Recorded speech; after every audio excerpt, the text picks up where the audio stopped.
انواع المشاريع العقاريه في الامارات، وازاي تبيع الجاهز وازاي تبيع تحت الانشاء. لو انت وسيط عقاري في الامارات لازم تبقى عارف ان مش كل المشاريع بتتبع نفس الطريقه في البيع. في نوعين من المشاريع هتقابلهم طول الوقت: الريدي والاوف بلان، او البرايمري ماركت والسكندري ماركت، مشاريع الجاهزه ومشاريع تحت الانشاء. السؤال هنا مش مجرد ايه الفرق بينهم، السؤال الحقيقي هو ازاي تبيع ده وازاي تبيع ده. تعال نبدأ بالجاهز. المشاريع الجاهزة هي الوحدات اللي خلصت أو خلاص قربت تخلص وممكن العميل يشوفها ويستلمها قريب جدا. وفي النوع ده من المشاريع العميل بيشتري بعينيه، يعني هيشوف، هيقارن، هيحس، وهياخد القرار.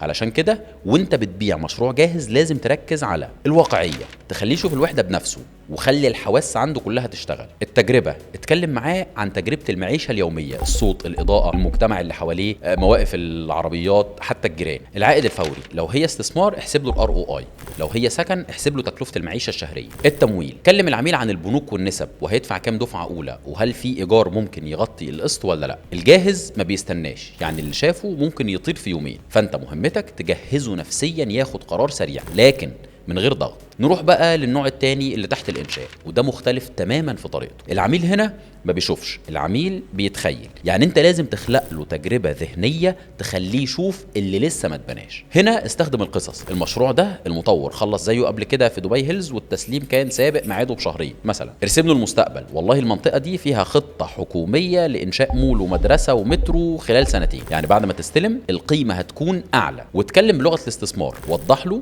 هيدفع كام وكام هتكون قيمة الوحدة عند التسليم وقد ايه ممكن يكسب منها. وطمنه قانونيا، فهمه يعني ان فلوسه في امان مع الاسكرو اكاونت، والمطور ما يقدرش يسحب درهم من غير انجاز فعلي. واكبر غلطة بيقع فيها الوسطاء انه بيبيع الجاهز زي قيد الانشاء او العكس.